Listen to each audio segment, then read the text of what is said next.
Hello, this is Carlos Olms speaking from London.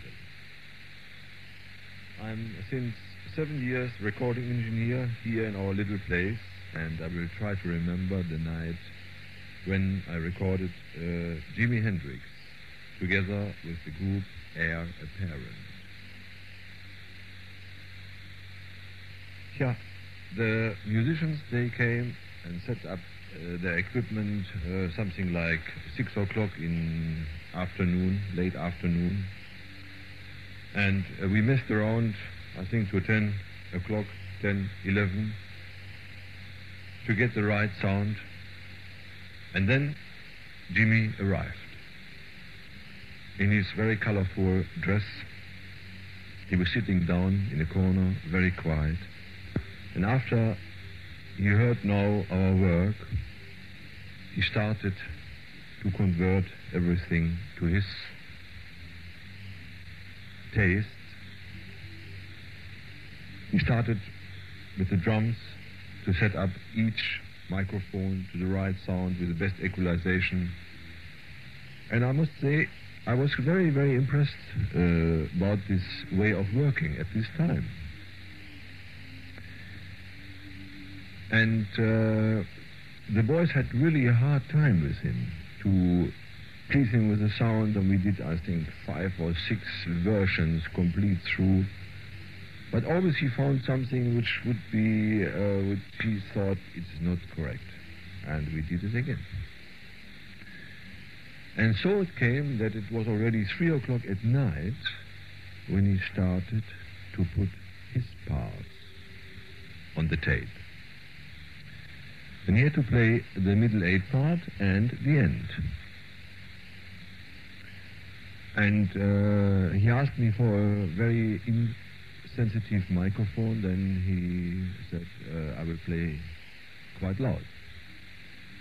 And we turned the light so much down that I just saw the shadow of his figure and his guitar and the hands.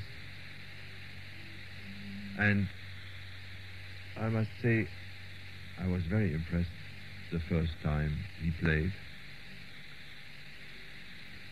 And every time he started again to play his part, we thought it was fantastic.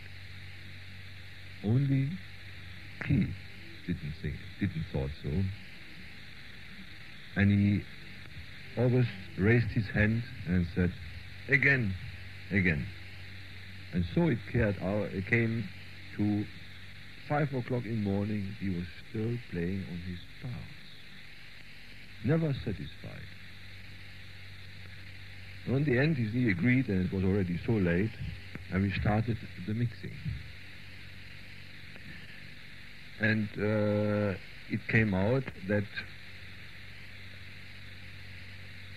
this was the longest session I ever had at this time in Polydor. Then we stayed to 9 o'clock in the morning here, and the other people came already in the offices and were very surprised we were still there. But I remember this night very, very well, and I must say it was a great pleasure for me and a great night to record at this time one of the most famous guitarists in the world. The title name was Rock and Roll Band by Heir Apparent, produced by Jimi Hendrix. And I remember just another fact, that through this recording I had nearly half a year later a phone call from the well-known Eddie Kramer in New York. And he offered me, he said, Jimi Hendrix offers you a job as a chief engineer of Electric Ladyland, and he will pay you $100,000 per year. It might be interesting for you in which ranges of money they were thinking already. But I must say, I was so long with Polydor already, and I didn't made it. But I was really strongly thinking to do it. So I would like to finish, and thank you for listening.